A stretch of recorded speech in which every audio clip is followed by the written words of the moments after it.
Hi everyone. तो कैसे आप सभी। तो देखिए आज की वीडियो में हम डिस्कस करेंगे हिंदी भाषा संप्रेषण और संचार, हिंदी का यानी हिंदी ए।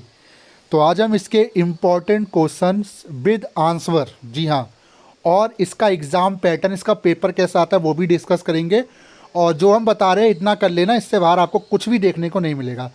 तो हिंदी ए का जो ये एबिलिटी एनहांसमेंट का सब्जेक्ट है उन बच्चों के लिए जिन्होंने 12th तक हिंदी पढ़ी है। तो वीडियो शुरू करने से पहले अगर चैनल पर नए हो तो सब्सक्राइब जरूर कर लेना, वीडियो अच्छी लगे लाइक करना, शेयर करना मत भूलना। तो शुरू करते हैं वीडियो। पहले हम इसका सिलेबस देख लेते हैं। इसमें टोटल 2 यूनिट है, 2 यूनिट का पूरा ये आपका कोर्स है यानी सब्जेक्ट है। यूनिट 1 में आप पढ़ोगे संप्रेषण सामान्य परिचय, इसमें संप्रेषण की अवधारणा, संप्रेषण की प्रक्रिया, संप्रेषण के विविध आयाम, संप्रेषण और संचार, ये है। इससे ही क्वेश्चन डायरेक्ट पूछेगा। इकाई 2 में पढ़ोगे संप्रेषण और संचार के विविध रूप, संप्रेषण के प्रकार, सर्वेक्षण आधारित रिपोर्ट तैयार करना, संभावित विषय कोरोना और मानसिक स्वास्थ्य, जागरूकता संबंधी अभियान, कूड़ा निस्तारण योजना, ठीक है, अनुच्छेद लेखन, संवाद लेखन, डायरी लेखन, ब्लॉग लेखन, सांप्रदायिक लेखन, ठीक है। तो ये पूरा जो है इसका जो है सिलेबस है, ठीक है। तो अब जरा इसके मैं इंपॉर्टेंट क्वेश्चन आपको करवा देता हूँ, कैसे क्वेश्चन आएंगे, फिर इसका पेपर, क्योंकि इसका पेपर ही इनफ होता है, बट तभी मैं इंपॉर्टेंट क्वेश्चन भी आंसर आपको करवा रहा हूँ, ठीक है। तो पहला क्वेश्चन पूछेगा संप्रेषण की अवधारणा को स्पष्ट करें, ठीक है। मैं भी इसके आंसर करवाऊंगा, पहले आप क्वेश्चन देख लीजिए। संप्रेषण प्रक्रिया के विभिन्न चरणों का वर्णन करें, संप्रेषण के विविध आयामों की व्याख्या करें। चौथा, संप्रेषण और संचार में अंतर स्पष्ट करें। फिर इकाई 2 के जो बनने वाले क्वेश्चन है, संप्रेषण और संचार के विविध रूप, संप्रेषण के प्रकारों का वर्णन करें, कोरोना और मानसिक स्वास्थ्य पर सर्वेक्षण आधारित रिपोर्ट तैयार करें, ठीक है। तो रिपोर्ट तैयार करने वाले भी क्वेश्चन आपको देखने को मिलता है। तीसरा आपका कक्षा निस्तारण योजना पर एक जागरूकता अभियान तैयार करें, ठीक है। चौथा, अनुच्छेद लेखन और संवाद लेखन के बीच अंतर को स्पष्ट करें। पांचवा, डायरी लेखन और ब्लॉग लेखन के स्वरूप पर प्रकाश डालें। छठा, सांप्रदायिक के लेखन का महत्व और प्रक्रिया पर चर्चा करें, ठीक है। और कुछ और अभ्यासनात्मक प्रश्न जो बन सकते हैं इसमें, संचार माध्यमों और हिंदी भाषा के बीच संबंधों को स्पष्ट करें। दूसरा आपका तकनीकी साधनों के विकास से संप्रेषण को कैसे प्रभावित किया है। तीसरा, संप्रेषण की दक्षता बढ़ाने के लिए कौन कौन से तत्व आवश्यक है, ठीक है, ठीक है। सहायक पुस्तकों के जो प्रश्न मैंने भी उठा लिए। नए जनसंचार माध्यम और हिंदी पुस्तक के प्रमुख बिंदुओं को स्पष्ट करें। ये कुछ इंपॉर्टेंट क्वेश्चन है, इनके आंसर भी मैं करवाऊंगा अभी। सूचना और संप्रेषण की तकनीकी समझ पर विमर्श करें, ठीक है। अब देखिए शुरू करते हैं आंसर। पहला, संप्रेषण की अवधारणा लिखिए। संप्रेषण का अर्थ है विचारों, सूचनाओं, भावनाओं और दृष्टिकोणों का आदान प्रदान। यह एक द्विपक्षीय प्रक्रिया है जिसमें एक प्रेषक और एक प्राप्तकर्ता होता है। मुख्य उद्देश्य जानकारी साझा करना, प्रभाव डालना और समझ बढ़ाना, ठीक है। दूसरा आपका है संप्रेषण की प्रक्रिया। संप्रेषण की प्रक्रिया देखिए, प्रेषक सेंडर जानकारी देने वाला, संदेश वह सामग्री जो प्रेषित की जा रही है यानी मैसेज, माध्यम वह चैनल जिसके माध्यम से संदेश भेजा जाता है, प्राप्तकर्ता यानी रिसीवर जो संदेश प्राप्त करता है, फीडबैक प्राप्तकर्ता को प्रेषक को प्रतिक्रिया देना। तीसरा, संप्रेषण के विविध आयाम कौन कौन से, ये सारे इंपॉर्टेंट नोट्स मैं करवा रहा हूँ आपको। व्यक्तिगत संप्रेषण, एक व्यक्ति से दूसरे व्यक्ति तक, ये आयाम है। दूसरा, सामूहिक संप्रेषण, ये सारे आयाम है, ठीक है। एक व्यक्तिगत है, एक सामूहिक है, बड़े समूह के लिए, या फिर आप उसको बना के लिख सकते हो। संगठित संप्रेषण, कार्यालय संगठन के भीतर, ठीक है। संप्रेषण और संचार में क्या अंतर है। संप्रेषण और संचार समानार्थक है लेकिन व्यापक दृष्टि से अलग है। संचार में प्रौद्योगिकी और विभिन्न आयाम, रेडियो, टेलीविज़न, इंटरनेट का भी समावेश होता है, ठीक है। जबकि संचार में एक व्यक्ति से दूसरे व्यक्ति में संचार होता है। फिर इकाई 2 आपका संप्रेषण और संचार के विविध रूप कौन कौन से हैं।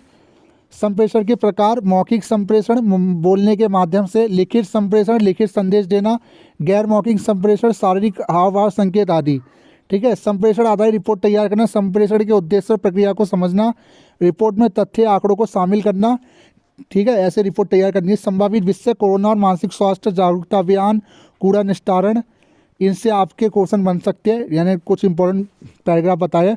अनुच्छेदन लेखन में छोटा केंद्रित लेखन, विषय को स्पष्ट और प्रभावी रूप से व्यक्त करना, ठीक है। संवाद लेखन का अगर क्वेश्चन आता है, संवाद को स्वाभाविक और प्रभावी बनाना, पात्रों के बीच की बातचीत आपको बतानी है। डायरी लेखन में व्यक्तिगत अनुभव और विचारों का विवरण, भावनात्मक अभिव्यक्ति का माध्यम। ब्लॉग लेखन में ऑनलाइन प्लेटफॉर्म पर विचार और ज्ञान साझा करना और आकर्षकों पढ़ने शैली अपनाना, ठीक है। तो ये सारी टिप्स बता रहा हूँ, अगर इनसे क्वेश्चन बनते हैं। बाकी मैं इसका पेपर आपको दिखाऊंगा। सांप्रदायिक लेखन, विशिष्ट विषय पर सांप्रदायिक दृष्टिकोण, तथ्य विचारों को संतुलन। तो ये सारे इसके जो इंपॉर्टेंट क्वेश्चन विद आंसर हो गए। अब जरा मैं इसका पेपर आपको दिखा दूँ, पेपर से आप समझ जाओगे इसका पेपर कैसा। तो देख लेते हैं इसका पेपर कैसा आता है। हिंदी भाषा संप्रेषण और संचार, ये पेपर पिछली बार 60 नंबर का था, ठीक है। हो सकता है इस बार 60 नंबर का इस बार भी हो, और 2 घंटे का समय पिछली बार दिया गया था। हो सकता है इस बार 1 घंटे का ही समय आपको मिले, क्योंकि काफ़ी एबिलिटी एंड के पेपरों में चेंजेस किए गए, 1-1 घंटे का भी पेपर हो सकता है। तो देखिए टाइमिंग को लेकर मैं यही कहूँगा, आपके पास जो भी क्वेश्चन पेपर आएगा जो वो देखना, बट जो मार्क्स है वो तो 60 नंबर का आपके रहने वाला है, ठीक है। हर बार पैटर्न चेंज करते रहते हैं, उससे कोई मतलब नहीं है। टाइमिंग और इससे कोई आप इग्नोर कीजिए, इससे कोई मतलब ज़्यादा है नहीं, ठीक है। तो हो सकता है 1 घंटे का भी हो, मैक्सिमम 2 घंटे से इससे ज़्यादा का आपका पेपर नहीं होगा। 60 नंबर का ही आता है ये, ठीक है। सभी प्रश्न आपको करना अनिवार्य है, ठीक है। ये थोड़ा ब्लर हो गया है, 1 मिनट में दूसरा वाला दिखा रहा था। तो देखिए क्वेश्चन पिछला पूछा गया, संप्रेषण की प्रक्रिया समझते हुए उसमें प्रतिपुष्टि फीडबैक के महत्व को स्पष्ट कीजिए, ठीक है, पहला क्वेश्चन। दूसरा जो पूछा गया था, संप्रेषण के विभिन्न मॉडलों का उल्लेख कीजिए, मॉडल यानी आयाम, ठीक है। दूसरा, सामाजिक और व्यावसायिक संप्रेषण में अंतर स्पष्ट कीजिए, अथवा संप्रेषण की संभावनाओं को साधारण स्पष्ट कीजिए। तो संप्रेषण के ऊपर ही क्वेश्चन बनते हैं। तीसरा, सोशल मीडिया के बढ़ते प्रभाव पर प्रकाश डालिए, ये भी आप बना करके लिख दोगे। या अथवा मशीनी माध्यमों के प्रकारों का परिचय दीजिए। चौथा, मनुष्य वही है जो मनुष्य के लिए मरे, विषय का पलवन कीजिए, ठीक है। मनुष्य वही है जो मनुष्य के लिए मरे, विषय का पलवन आपको करना है। अथवा दिल्ली में बढ़ते हुए प्रदूषण की समस्या को लेके संपादक के नाम पर पत्र लिखिए। देखिए पत्र लेखन का आ गया ना, संपादकीय पत्र लेखन, उससे क्वेश्चन है, ठीक है।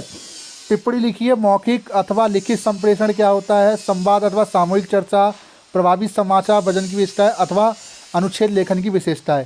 टिप्पणी लिखे, भ्रामक संप्रेषण अथवा व्यक्तित्व संप्रेषण, संप्रेषण लेखन अथवा भाषण लेखन, आभासिक संप्रेषण अथवा वॉइस ओवर, ठीक है। तो ये इसका पूरा पैटर्न है, ठीक है, जिस तरीके से आप इसका पेपर आता है। एक पेपर और दिखाता हूँ इसका पैटर्न, ताकि मैं चाहता हूँ ज़्यादा से ज़्यादा पैटर्न देखिए, क्वेश्चन आपको समझ में।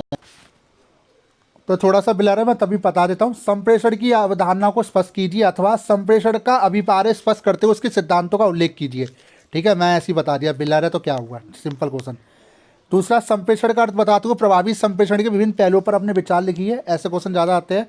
प्रभावी संप्रेषण में भाषा कौशल के महत्व को सविस्तार लिखिए। तीसरा, संप्रेषण के विविध प्रकारों का विस्तृत विवेचन दीजिए। संप्रेषण का क्या तात्पर्य, इसके एक अच्छे सर्वेक्षक के विभिन्न गुणों पर प्रकाश डालिए। चौथा, डायरी लेखन के महत्व, इसमें बरतने जाने वाली सावधानियों पर एक विस्तृत उल्लेख लिखिए, ठीक है। डायरी लेखन वाला आएगा, यानी डायरी एंट्री, जैसे इंग्लिश में डायरी एंट्री कहते हैं, ठीक है। डायरी लेखन का क्वेश्चन बनता है इसमें, तो बना के लिख देना, मैंने आपको पॉइंट बताए थे। अथवा ब्लॉग लेखन की विशेषता बताते हुए इसके प्रकारों का उल्लेख कीजिए। पाँचवें कुछ टिप्पणी है, 2 पर टिप्पणी लिखने, संवाद लेखन, संप्रेषण की प्रक्रिया, अनुच्छेद लेखन, संचार तकनीक का महत्व। तो इस तरह के पूरा पेपर है, ईजी है, ज़्यादा नहीं, पढ़ के आना निकाल दोगे, ठीक है। तो ये पूरा इसका पैटर्न है। तो वीडियो कैसी लगी ज़रूर बताएगा।